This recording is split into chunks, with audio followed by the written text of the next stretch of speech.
Kembali ke podcast Arya Bicara Ngono. Ngono yang ngono. Selamat datang Mas Yel, Mbak Tias. Halo teman-teman. Terima kasih sudah kerso datang jauh-jauh ke sini. Iya. Di acara ini kebetulan kita mau ngomong tentang politik di pandangan jenengan. Jadi apakah ada perbedaan, nanti kita lihat antara pendapat jenengan dengan orang-orang yang mungkin merasa lebih tua gitu ya. Oh iya. Secara umum. Secara umum.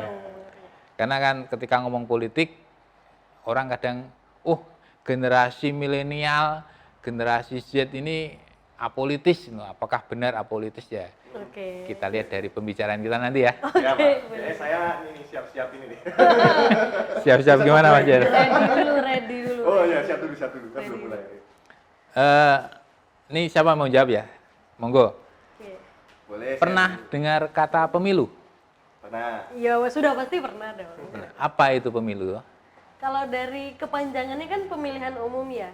Jadi kalau sepemahaman saya pemilu bagaimana nanti kita mendapatkan hak untuk memilih terhadap sesuatu yang umum, atau mungkin lebih tepatnya kita memilih beberapa kader, beberapa calon yang nantinya calon-calon ini mungkin ada di bidang legislatif maupun eksekutif begitu, seperti halnya yang besok 2024 ini nanti akan terjadi. Kurang lebih mungkin seperti itu. Kalau Mas Yel apa ya? Jawaban saya sama kayak Mbak Tia. Apa? Diulang. Boleh nambahin ya, pemilu itu adalah suatu kegiatan di mana masyarakat memiliki pilihan untuk memilih secara langsung siapa yang menjadi calon pemimpin. Entah pemimpin daerah, entah pemimpin desa, intinya adalah serangkaian proses yang menjadi cara masyarakat untuk terlibat langsung dalam pemilihan kepala daerah atau ketua di masa depan. Nah, Gitu. ini kalau katanya guru PKN ku dulu, dengan berasaskan luber jurdil. Apa Langsung, itu? Umum, Bebas, rahasia. jujur dan adil. Nah, itu ya, pemilu itu. Yeah. Nah, pemilu itu apakah dibutuhkan oleh suatu negara yang misalnya menganut sistem kerajaan? Perlu nggak? Oke, mungkin halnya seperti kota kita ini ya. Mungkin bukan kota, provinsi, daerah istimewa Yogyakarta, di mana kita mempunyai keistimewaan sebagaimana mungkin di daerah Aceh ya, Nangro Aceh Darussalam, yang kita ini masih menganut monarki. Jadi sebetulnya Tapi negara kita Indonesia nggak monarki loh. Saya bertanya tentang misalnya misalnya. ya.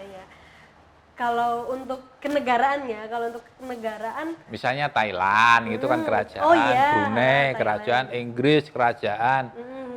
Itu perlu pemilihan nggak di mereka? menurut kami sebetulnya perlu, karena siapa tahu ternyata belum tentu orang atau mereka ini yang sudah punya tahta layak atau ingin kita pilih, padahal kan ya kita mempunyai hak untuk menyukai atau memilih atau berkehendak mereka ini menjadi pemimpin kita. Ya. Nah, kalau di Inggris itu ada pemilihan, tetapi memilih partai, kemudian nanti partai yang menang akan jadi penguasa gitu kan, dia akan kemudian menjadi Perdana Menteri. Di Thailand juga seperti itu. Oh. Nah, karena di Indonesia itu kan sistemnya apa tuh di Indonesia, pemerintahnya itu apa? Demokratis. Republik. Oh, republik. Sistem pemerintahannya? Demokratis. Oh. Beda. Bukan presidensil. Presidensil. Oh, presidensil ya. Nah, presidensil itu apa sih? Dipimpin oleh presiden. Dipimpin oleh presiden. Nah, kewenangannya presiden apa nek ngon sistem presidensil iki kewenangannya apa? Harusnya menjadi kepala negara dan kepala pemerintahan. Kepala negara dan kepala pemerintahan. Apa Mbak Tias? Benar nggak? Yes, betul. Bener Mbak Tia? Benar. Iya, berarti bener. Menurutku sih benar. Oh, iya. Oke. Nah, tadi pemilu itu jurdil ya. Ya. Luber, jurdil gitu kan. Nah, Tujuan pemilu itu untuk apa toh? Untuk milih apa? Untuk milih yo presiden. Terus DPR. Ya, milih perwakilan. perwakilan. Jalan perwakilan tuh. Bukan manusianya. Manusianya. Gimana ya? Oh. Orangnya, wujudnya. Pernah ikut pemilu? Nah, Pernah. Berapa kali? Untuk usia saya sih 2 kali. 2 kali. sekali. Sekali. Nah, ketika pemilu yang kemarin, itu milih apa itu? Milih partai atau milih orang gitu kan ketika DPR RI, DPRD, DPRD 1 2 gitu kan. Kalau yang presiden kan jelas ya, memilih gambar orang. Nah, itu milih apa? Milih partai atau milih orang kemarin kalau yang DPR itu? Kalau saya ini milihnya waktu itu kan ada gambar orangnya, tapi ada beberapa yang gambar partainya lebih menarik untuk dicoblos. Jadi Oh. biasanya yang DPR yang kecil-kecil DPRD itu saya condong lihat partainya. Oh, waktu itu. jadi nyoblos partainya aja. Ya, itu partainya saya coblos. Karena kan instruksinya kan boleh bebas mau partai atau orang dicoblos. Jadi saya coblos partainya. Cuma yang presiden saya coblos orangnya. Soalnya yang presiden nggak ada gambar partainya kan? Iya. Ya. Berarti enak nyoblos partainya daripada nyoblos calegnya gitu ya? Karena memang kenyataannya lebih kenal partainya, Pak. Oh gitu iya. Dia lebih kelihatan. Milih apa kemarin? Kalau aku mungkin lebih orangnya sih cari yang kelihatan bersinar. Ya, kayak Foto. gitu. Ya. Blow up. Yang kelihatan yang wow luar biasa gitu. Emang beda-beda, Pak. Ada yang gambar doang, ada yang partai doang gitu. Seingatku itu kan gambar partai, kemudian baru nomor urut nama. Jadi nggak ada gambar orangnya kalau di DPR itu. Berarti aku kemarin pemilu di mana ya? Kayaknya bukan di Indonesia. Bener-bener. Iya kan? Nggak ada gambar fotonya. Iya. Jadi gambar partai nomor berapa, kemudian nomor urut nomor 1, oh Tias, nomor 2 Iyel, nomor 3 Arya, nomor 4 J gitu kan. Misalnya seperti Misalnya itu. Oke, Pak. Tertarik nggak ikut parpol? Wah, ini Waduh aku. gimana ya? Kok watuk iki? Bahaya iki. Ya, sulit deh. Apa ya? Mungkin karena belum punya. Tertarik enggak? Aduh malu aku. Enggak sih mungkin kayaknya Oh ya. enggak. Enggak. Mas ya? Belum dulu. Belum dulu. Iya. Kemungkinan probabilitasnya tertarik dan tidak? Katakanlah 30-70. 30-70. Tapi memang ada alasannya, bukan karena terus nggak tertarik aja. Alasannya apa? Karena senengnya masak, jadinya mungkin aku lebih cocok minat ke Master Chef ya daripada Marvel, jadi kayak merasa kurang apa ya, nggak Bisa bukan dirikan jalurnya gitu sama loh. teman-teman yang suka masak itu bisa satu Indonesia dirikan partai masak gitu kan? Oh gitu ya, emang bisa ya? Nggak tahu. Tandanya semudah itu. Seandainya ya. Yakin? Nggak tertarik dengan parpol ini? Karena ini Pak, maksudnya Yakin nggak tertarik? saya tuh masih ragu-ragu gitu loh. Oh, Karena ragu-ragu. Ya saya tahu kalau kita punya kuasa, kita punya power. Tapi pada kenyataannya untuk sampai ke titik itu kan butuh perjuangan gitu loh. Nah sementara kan saya lebih suka sementara belajar dulu karena masih mahasiswa gitu. Jadi Mahasiswa? Iya masih mahasiswa, tapi saya lebih fokus ke akademik gitu sekarang. Jadi belum mikir yang tentang politik sekarang. Kalau tadi kita ngomong pemilu, nah peserta pemilu tuh siapa sih menurut jenengan? Siapa Mbak, Mas? Pesertanya itu siapa? Menurutku semua Partai atau caleg Oh. atau orang per orang gitu kan? dari Peserta pemilu loh. Iya. peserta yang mencoblos. Kalau yang mempunyai mencoblos hak kan pilih yang mencoblos hak atau- pilih.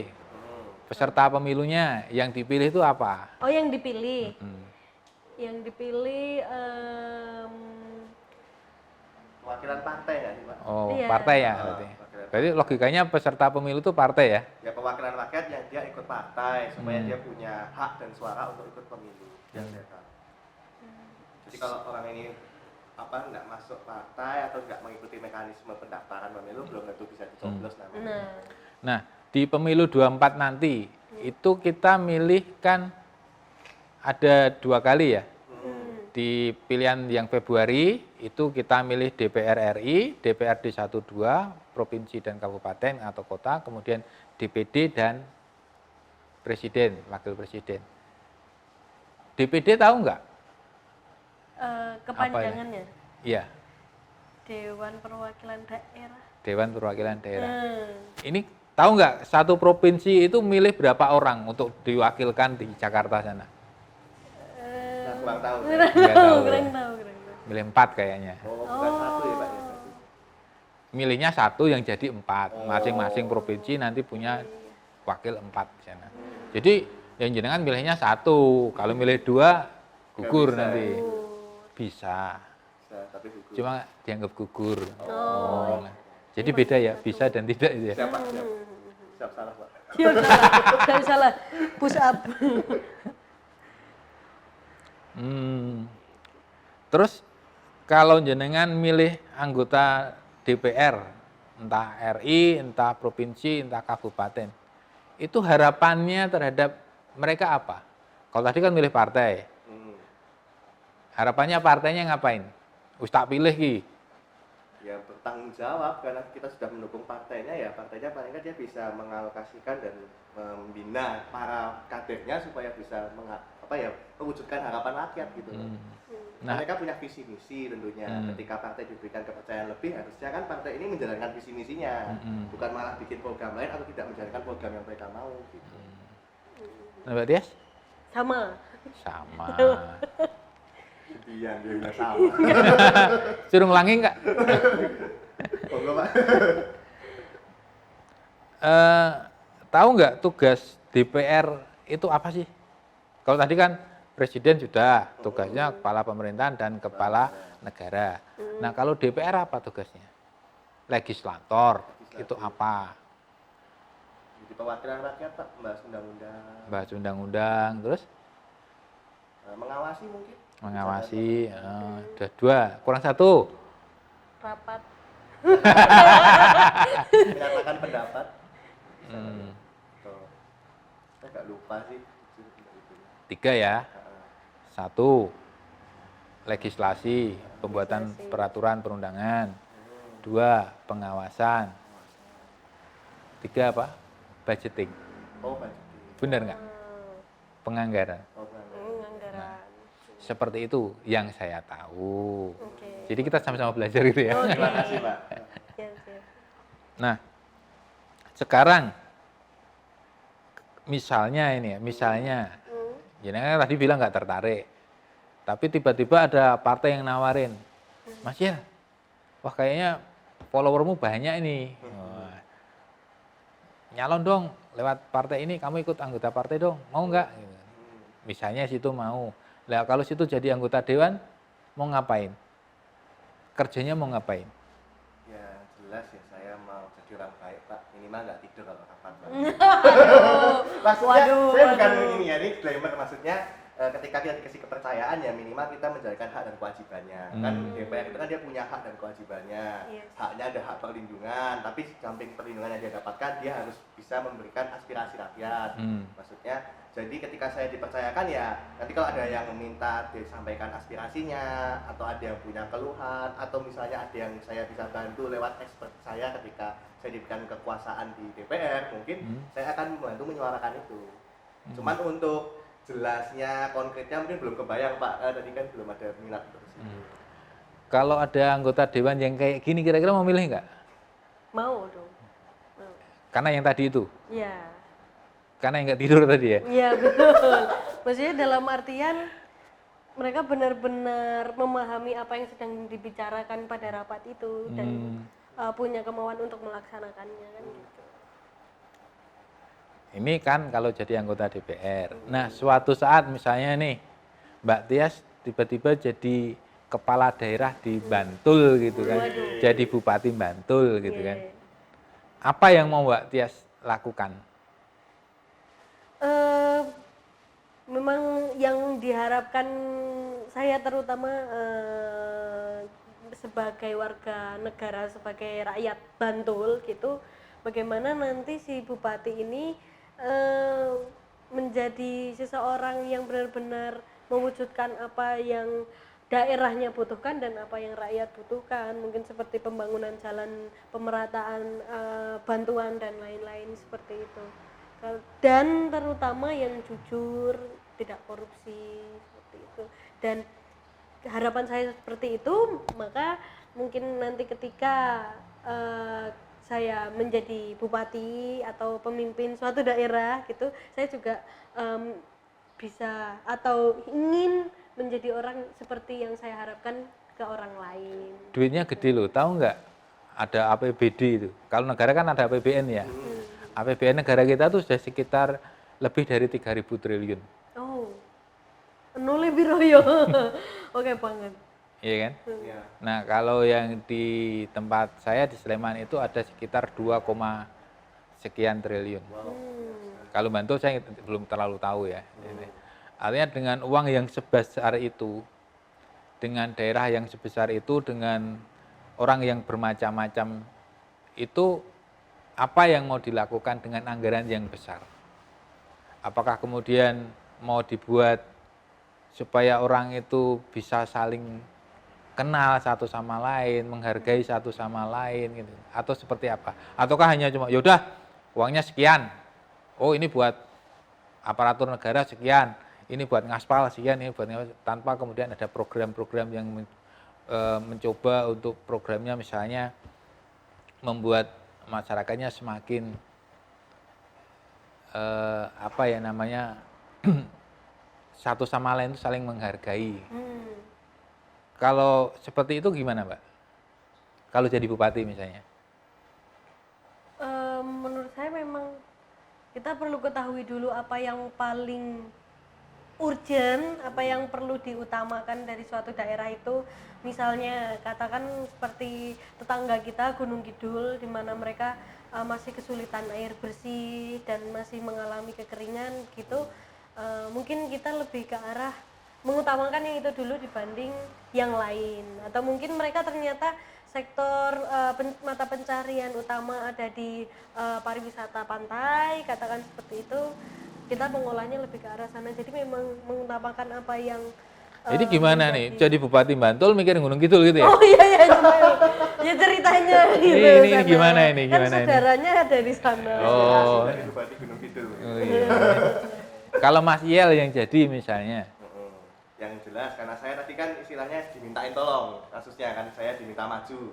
Nah yang saya lakukan pertama kali adalah ya saya berusaha mengedukasi gitu. Jadi ketika saya posisinya sebagai anggota DPR punya wewenang, itu wewenang saya itu apa sih? Apa yang bisa saya bantu? Saya edukasi dulu sama masyarakat, karena tidak semua masyarakat itu tahu gunanya ketua DPR atau anggota DPR itu apa tuh. Mereka semua mungkin ada beberapa yang belum tahu. Nah itu edukasi jadi hal yang penting. Setelah edukasi mungkin saya akan fokus kepada Sustainable and Development Goal itu loh ya, ada 17 macam, ada kemiskinan, ada pangan, segala macam. Nah itu saya brainstorm lagi, kira-kira di daerah atau mungkin yang menyalurkan aspirasi ke saya tuh manakah yang paling diperlukan. Ya mirip-mirip sama jawaban Mbak Tia, cuma saya menekankan paling nggak masyarakat itu perlu tahu dulu. Misal kayak fakta tadi yang Bapak bilang ternyata punya anggaran sekian triliun, itu kan tidak semua masyarakat tahu gitu. Dan yang saya tahu, walaupun anggaran itu banyak, kalau anggaran itu tidak bisa dibelanjakan dengan optimal dan sasarannya tepat, percuma saja anggaran itu ada. Nah, untuk mencegah hal itu terjadi, makanya ketika saya punya kesempatan, saya akan mengedukasi dulu dengan harapannya ada check and balance. Masyarakat juga ngecek, oh saya itu betul nggak? Kalau misalnya ada yang kurang tepat, bisa divalidasi dan dikoreksi. Gitu. Dan jadi itu ada kebijakan. perlu validasi. Iya. Masyarakat diajak mikir lagi. Enggak, lebih tepatnya kalau misalnya mereka ada aspirasi, mereka bisa langsung menyampaikan. Tapi kalau untuk berpikir kan ada anggota DPR yang lain, kita sama-sama bisa berdiskusi ketika rapat itu. Oh, berarti jadi anggota DPR itu kolektif, kolegial, kerja bareng gitu ya? Bukan sendiri-sendiri? Menurut saya begitu. Setahu kita sih Iya. gitu. Oh, iya. Memang seharusnya seperti itu ya? Iya, karena kan perwakilan rakyat Indonesia, bukan perwakilan kecamatan ini lagi, perwakilan dusun ini udah enggak. Tapi kan gini, jenengan tinggal di mana Mas? Iya. Saya di Jogja. Di Jogja. Di Jogja itu ada berapa dapil? Tahu nggak dapil? Daerah pemilihan. Daerah pemilihan. Ada berapa? Saya nggak apa, Pak, belasan mungkin ya. Ada 5. Oh 5. Kecamatannya ada 14. Iya 14. Nah, itu ada 5 dapil. Dapil 1, 2, 3, 4, 5. Bantul Kurang tahu. Berapa kecamatan? Banyak. Banyak. Iki repot iki wah. Sulit. Jadi kalau yang di kota itu ada untuk DPRD kota itu ada 5 dapil. Kemudian yang untuk provinsi di kota itu 1 dapil. Untuk DPR RI 1 Yogyakarta ini 5 kabupaten kota ini 1 dapil. Jadi masing-masing dapil itu kan beda ya jumlah anggotanya nanti yang akan dipilih gitu kan. Nah, fungsinya itu kita mengenal demokrasi gitu kan. Jadi kalau Mbak Tias aja orang Bantul nggak paham berapa kecamatannya, berapa dapil, ini ya gimana Mbak mau jadi bupati? Belum, makanya pengennya masuk saya baca. Itu juga kalau masuk, wah, semuanya belajar. Semuanya. Enak jadi bupati atau istri bupati? Istri bupati aja nggak usah mikir. Nggak usah Walaupun mikir. tetap pikir sih masih segitu. Sedikit. Sekarang kan Mas Ia kuliah gitu ya. Ya. Nah, kuliah itu kan kemudian nanti akan mengambil bidang kerja. Ya. Nah, bidang kerjanya taruhlah kuliah di ISI gitu ya. Ya. ISI bukan kosong kan? ISI ya. Ya, isi Pak. Isi. Itu di jurusan apa? Penciptaan musik. Penciptaan musik. Musiknya diciptain gitu. Ya, saya membuat musik lebih tepatnya. Membuat Lagu, musik. komposisi gitu. Artinya kan itu butuh namanya hak karya apa? Ya. Hak paten gitu ya. Nah, paten. Nah, itu sekarang sudah ada belum menurut pengetahuan jenengan? Hak cipta. Hak cipta. Sebetulnya sudah ada, cuman regulasinya masih sangat jelimet. Sehingga yang di bawah kadang kebingungan atau mungkin sudah mengurus tapi tidak menerima keadilan. Itu yang terjadi. Bahkan tidak hanya di bawah, Pak. Sekelas artis saja bisa dikatakan ada beberapa kasus di mana misalnya kita katakan Badai Pianoman. Dia pianis dari Krispatih. Setelah selesai dari Krispatih, lagu-lagunya dipakai Krispatih tanpa izin. Itu aja jadi masalah gitu. Dan masalah itu kan tidak selesai gitu loh, Pak. Maksudnya yang di golongan atas kita katakan artis saja masih sangat polemik, apalagi yang di bawah. Makanya sebenarnya ketika saya mungkin nanti jadi DPR mungkin ya, karena expert saya di bagian seni, bagian musik mungkin, yang saya fokuskan perjuangan di situ.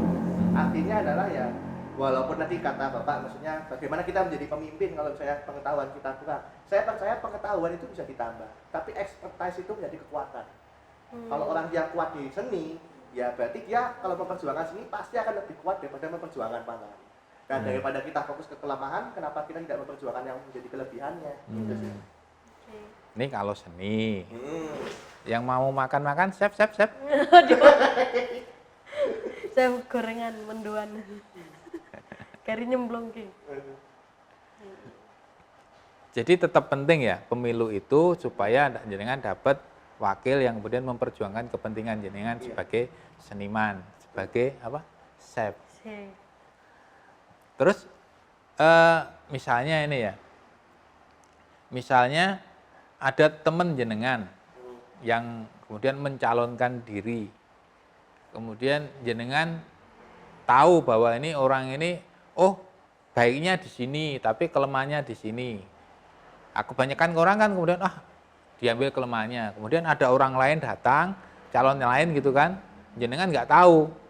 Baik buruknya nggak tahu, cuma karena jenengan sudah tahu ininya buruk, jenengan milih yang teman Anda yang jenengan tahu buruk dan ada baiknya, atau jenengan milih yang tidak tahu sama sekali. Kalau saya percaya ini Pak, tak kenal maka tak sayang. Makin banyak kita kenal ya makin ini ngerti jeleknya. Jadi kayak mending kalau saya pilih yang memang saya udah tahu track recordnya gitu, udah jelas dia udah punya kepercayaan, udah bisa dikasih tanggung jawab atau mungkin bagaimana dia menjalankan keputusannya. Gitu. Jadi saya lebih baik percaya sama orang yang saya sudah tahu daripada yang saya belum kenal sama sekali. Walaupun yang sudah tahu tadi tahu juga kelemahannya ya. Iya. Nah, manusia nggak ada yang sempurna Pak. Oh, nggak ada yang sempurna. Jadi punya kelemahan. Betul. Saya Sempurna. Jadi ini Andra the Backbone. Iya. Oke, terima kasih jenengan sudah kerco rawuh ngobrol-ngobrol. Terima kasih. Semoga jadi politisi ya nanti ya. Untuk memperjuangkan kepentingannya golongannya jenengan seniman. Iya. Nanti daripada dipikirkan oleh orang-orang yang tidak tahu seni kan repot juga kan. Iya, betul. Bener juga. Betul juga ya. Jadi tidak boleh anti politik ya kan. Iya, Pak. Tidak boleh kemudian oh saya nggak suka sama partai gitu kan. Karena jalan untuk ke anggota DPR itu harus lewat partai. Iya, betul. Jadi belajar untuk menerima bahwa perbedaan itu ada. Nah, kemudian perbedaan ini kemudian disatukan dalam pemilu untuk milih partai-partai ini. Oh, kalau saya milih yang ini karena dia pengennya seperti ini. Saya milih yang ini karena seperti ini. Jadi memilih partai itu menjadi sangat penting dan ikut partai, tahu partai itu juga sangat penting karena tidak ada di dunia ini yang tidak bersentuhan dengan politik. Dan politik organisasinya ya Orsospol ya partai itu untuk memperjuangkan kepentingan kita bersama sebagai sebuah bangsa, sebagai sebuah negara. Terima kasih Mas Iel. Terima kasih, Pak. Terima kasih. Terima kasih, Mbak Iyas. Mas Arya. Oke, perbincangan kita dengan Mas Iel dan Mbak Tias sudah selesai dan kita akan ketemu lagi di episode berikutnya di Arya Bicara Ngono. Ngono yang ngono.